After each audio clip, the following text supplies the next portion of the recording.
right. First half of the season wrap up for the Detroit Pistons. Well, at least to the All-Star break. They probably got 23 to 25 games left. Let's talk about the state of Detroit Pistons now at the All-Star break. We back. Motor City Sports Talk. We in the building. Appreciate everybody for checking in. Make sure you hit that subscribe button, bell icon button. You're part of the notification gang. Appreciate everybody for checking in. We know they lost last night to the Boston Celtics. You know what it is. Blake and Drake did their thing, but we had some changes overall in the season from the beginning. Obviously, the roster looks a little bit different. We had expectations for certain players. It was a big thing, but when Reggie Jackson, Blake Griffin, and Andre Drummond played together, it was a great record. Obviously, that didn't hold true. Reggie Jackson, for probably 80% of the season so far, has been sleepwalking. We can start with him. Now they gave him a new role, kind of be more assertive, score a little bit more. And the Pistons pretty much picked it up last night. He had like 15 or 18 points or something like that. But he got to continue to be aggressive. Like I said before, the Pistons only have two starters that can start in over 50% in the league, and that's Blake Griffin and Andre Drummond. We need Reggie Jackson to at least be a starter to make the playoffs. If that's the Pistons' ambition, Reggie Jackson has to be their second leader and scorer. I mean, he got to take more shots. And if he relapse and go Reggie Westbrook crazy, then, I mean, we just have to live with that because we need him to score because we not getting scoring from the places we thought we would get scoring from, which would be Luke Kennard, who had a very promising rookie season.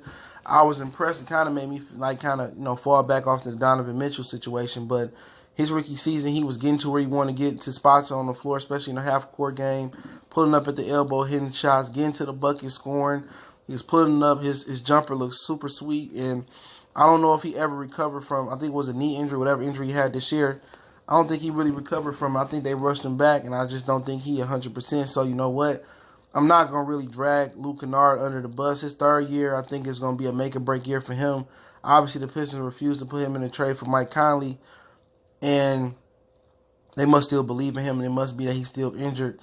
But, you know, if he was be able to kind of take that next step his sophomore year from his rookie year, I think the Pistons would definitely be all the way up in the playoffs easily, in my personal opinion, because I mean, we just need, 15 points a night from him, 15 to 17. And if Reggie can give us 15 to 17, and Dre and Blake keep doing what they doing when they playing at a high efficient level, I mean, right there, that's four starting caliber players right there that we getting, buckets from. But, we didn't get nothing from Ellison. We didn't get nothing from John Lord. We haven't got nothing from Glenn Robinson. We haven't got nothing from Luke. We ain't got nothing consistently from none of these guys. So we waiting for Wayne Ellington and Thon Maker and the other guy from the Lakers. I can't pronounce his name, CV, whatever his name is, to give us something. But it's pretty much been the Blake Griffin show. Blake Griffin has been the one constant, consistent player on the team. Even Andre Drummond. You got people that's divided in the city. You got some people that like Andre Drummond, some people that don't. But the fact of the matter is this. It don't matter. It's a straight down line. When Andre Drummond, 9 times out of 10, when Andre Drummond goes up against an important game, against an important team that got a big man in the middle, when he gets to the elite status, man, he just withers. He's soft, he bows down, he crumbles. We talking Embiid, we talking, other big guys around the league that's his equal. Karl Anthony Towns, he had pretty much a stalemate, Karl Anthony Towns, or whatever the situation may be. When we need him to be the dominant center, at least scoring, rebounding, and all that other stuff, he ain't that. He don't defend the rim. He don't score good enough to be a second scoring option.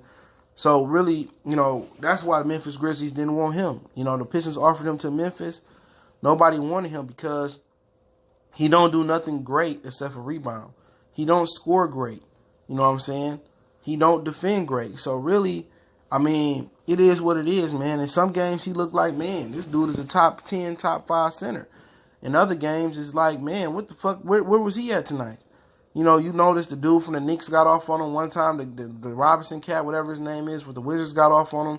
First game of the season, the dude Allen from the Nets got off on him. It's times that lower level centers get off on him, or mid level centers get off on him. And then there's other games where he looked like a god out there, man. 20-20, 30-20.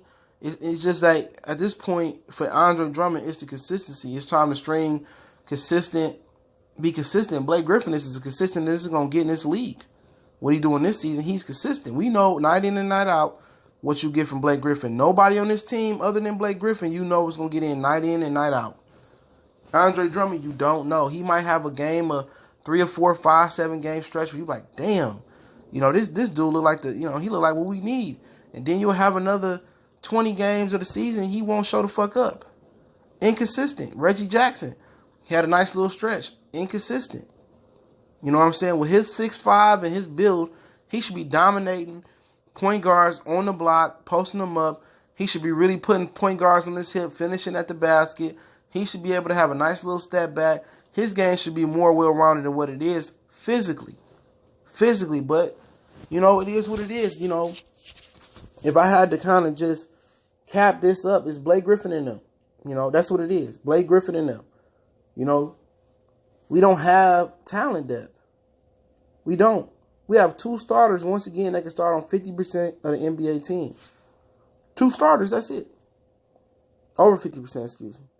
Everybody else, we need a more consistent effort, and that's just not drafting the right way, taking Stanley over Devin Booker, taking KCP, you know, what was the 10th spot over Rudy Gobert, Giannis, CJ McCollum, I think, went right before or after him.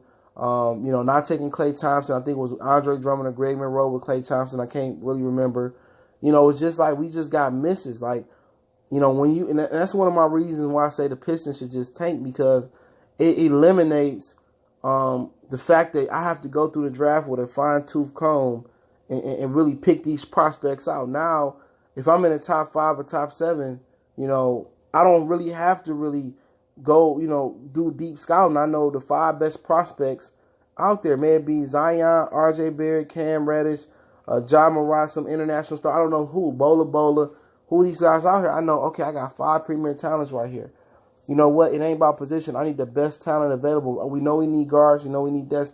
I don't have if I'm drafting 13 or 14, I don't have the entire field at my disposal. I have to make the tough calls. Is Luke Kennard better than Devon Mitchell? No. But they couldn't make those tough calls. Going back to them drafting Rodney White and the rest of these guys they was drafting. That's the whole thing about tanking that people not understanding. You know, you tank and be bad, you sell, and you start over and you build from the ground up, because this team has no championship ambitions. You're negative $9 million in the cap. The reason they was able to sign Wayne Ellington, and we'll get to him, is because they had a cap exception. They had a mid-level exception, excuse me. Going in this, people in the Pistons groups on Facebook talking about, oh, we can pick him in free agency. No, you can't. You're $8 million, almost $9 million in a penalty. Why you only think you got Zaza and Grillian Robertson III yesterday? I mean, last offseason. You got Drummond, Blake Griffin, and Reggie Jackson that almost take 70, almost 80% of the cap up. Your cap number is $109 million this year. Reggie Jackson make about 18. Blake make about 30. And all their cap numbers go up next year. Andre Drummond make around 22, 23 million. So you do the math. That's the majority of cap. And those 3 players, they ain't Klay Thompson, they ain't Steph Curry, they ain't Kevin Durant, they ain't LeBron, they ain't Giannis, they ain't even Giannis, Chris Middleton, and Eric Bledsoe. You're not getting those results from those guys. So then you have to really rely on Wayne Ellington, Luke Kennard to bring something to the table. You got to develop Thon Maker, the Siva guy that came from those. Now you have to develop talent, and the Pistons has never been able to develop talent, and then they produce here. They developed Aaron LaFallo. He went to Orlando. No, he went to Denver or Orlando or some shit, and Sacramento produced. They developed Spencer Dinwiddie with his knee injury. He went to Brooklyn and got a new contract and produced. They developed Chris Middleton on the end of their bench.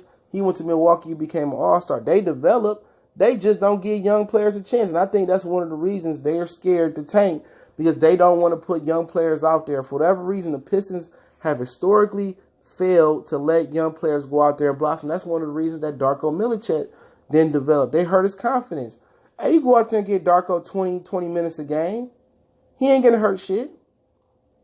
You know, but that's one of the reasons they young players lose confidence, because they don't get the chance to play. You playing, I'm just throwing a hypothetical out here. You playing Anthony Tolliver when you could be letting Ellison get some minutes out there. For what? What is Anthony Tolliver? He is who he is. The Pistons going out there like they going for a championship. Let these young dudes play. Let Kyrie Thomas play. Let Bruce Brown play. Let these dudes play. You paying them. Let them play. You're not going for a championship. You know what I'm saying?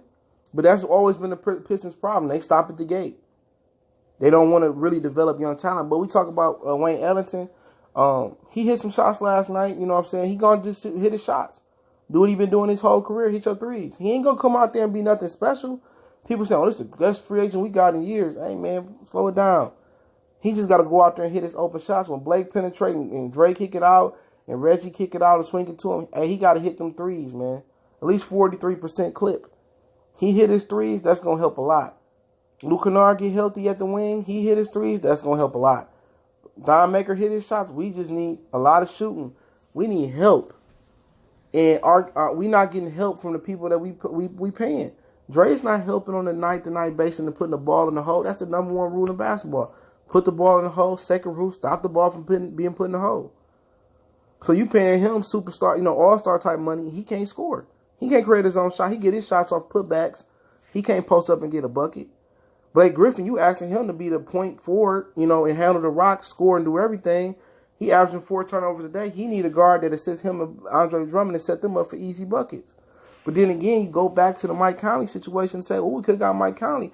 That's a dude that you going to double up Reggie Jackson's salary. He just came off Achilles injury. He make $34.5 million a season.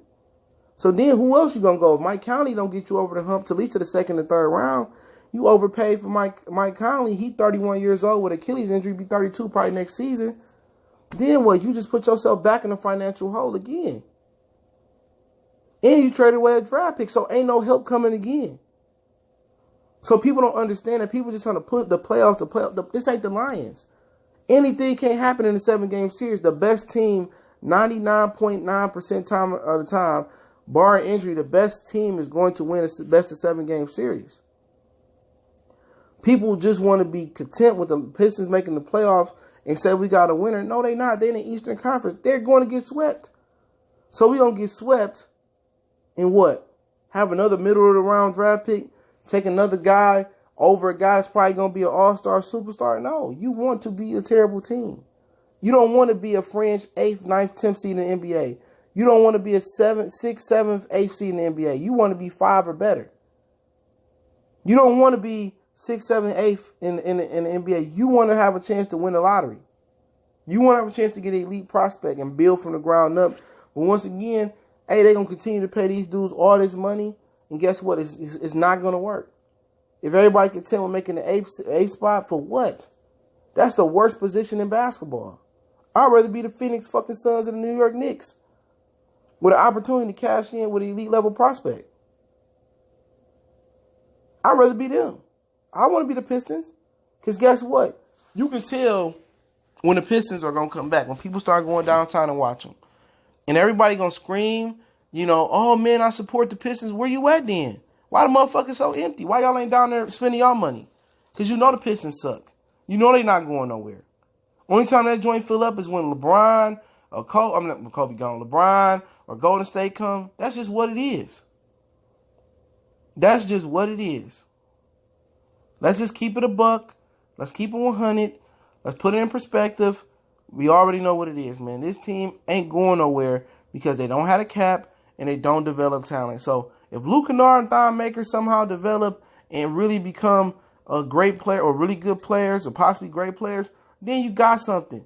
Then you got 2 more starters to put with Blake Griffin, Andre Drummond. You good. Reggie Jackson fall off his contract goal. You trade him or for a pick, or you trade him for some type of guard that can come in and help the Pistons. Then we good. We got Ish Smith back, but guess what? Ish Smith can't defend nobody. He too small. And then your center, he don't defend. And then your top 3 players don't play defense. Blake don't play defense. He tried, but he's not a good defender. Andre Drummond don't protect the basket. Reggie Jackson just going through the motion. So, for one, you got a guy you paying $22, $23 million to Drummond who can't score, who can't defend. Reggie Jackson, who ain't consistent, who don't defend, who can't score for the most part, unless he feeling right.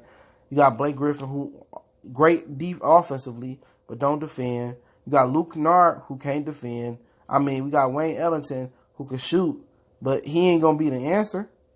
So, it's a roster that's in flux. It's a roster that's not good. I've been speaking on it for quite some time, and I'm gonna continue to say, man, I'm no ball. If I don't know nothing else, I know basketball. And this team has to develop talent. Langston Galloway, he ain't no NBA player. He a G League player. Glenn Robinson III has proven that he probably a G League European player. You got, John Lord, paid him all that money. He suck. Zaza Pachulia, great glue guy. Jose Calderon, he probably should be somewhere in the Bahamas sipping on some lemonade. He done. It's Smith, good point guard, good floor general. Well, I wish he just had Reggie Jackson body. I think he'd be an all-star or a borderline all-star, but he don't. He can't defend nobody. He can't stay. He's too small. Luke Kennard can't defend, not consistent enough, maybe due to injury, but not athletic enough. The Pistons, have to put a premium on scouting and development. You got to get the best players. There's no way that you say we miss Klay Thompson, we miss Devin Booker, we miss Devon Mitchell. It's no way that we missing all these top prospects. You know what I'm saying? Hey, man, if you keep Spencer Dinwiddie, if you keep Chris Middleton, we might have a different conversation here. If you take Devon Mitchell over Luke Kennard, man, we might have a different conversation here. We wouldn't even be having a Reggie Jackson debate. We would be in the playoffs with Devin Kennard, Andre Drummond, and Blake Griffin. We take Devin Booker and Devon Mitchell our backcourt. We're not having this debate right now. We probably still had Tobias Harris, Marcus Morris, and we probably be the 4th or 5th seed. It's the decisions that these VPs and general manager Jordan Bowers and Stan Van Gundy, Joe Dumars made that messed this franchise up. We still paying Josh Smith. Just looked at the Piston books. We still paying him $5.9 million or $5.7 million in dead money. As an organization, at some point, we got to stop trying to build it on the fly and do it the right way. You ain't winning shit for another 10 years with this roster. You ain't doing nothing but setting yourself back. What they have to do again is be sellers this summer, take a loss with some of these players, tear it all the way down, and just gear up for the draft. Build it like Minnesota, build it like Phoenix, build it like Sacramento. Get some young stars. People going to come down there and see them. Then build veteran talent around them. And that's how you do it. You're going to be able, if you get 2 young stars, if you can get you Karl Anthony Towns and Andrew Wiggins. I'm not saying Wiggins is shit. He ain't. But if you get somebody, then maybe you can get a Jimmy Butler. You could build around them or something like that. You could do Ben Simmons and Joel Embiid. You can build around them. But building around Andre Drummond and Blake Griffin and Reggie Jackson, that's not no build. You know what I'm saying? Nobody going to respect that. Nobody going to spend their hard-earned money going down there to watch the Pistons. Get the city something to believe in. Detroit needs to completely rebuild. And I'll say that again. But, hey, that's just my personal opinion. If you think they're going to recreate Chauncey Rip and Ben Wallace and Sheed Magic, you smoking moon rocks. Okay? That ain't going to happen. It's not. But that's the report. Do I think they're going to make the playoffs? I think it's a 50-50 chance. I haven't looked at their schedule. But me personally, I hope they don't make the playoffs. For what? Be bad, be terrible, get better draft pick. Because they're not going to win. What's the point of getting too out here? People say we can develop our young talent. What young talent do we got to develop that we believe in? My point exactly. But hey, Morrissey Sports Talk. Appreciate everybody for checking in. Make sure you subscribe button, bell icon button. We on Facebook, Twitter, Instagram. Email in the description. You got a business question, inquiry, sponsorship, or video request. If you want to make a donation to the channel, that link's always in the description. Motor City.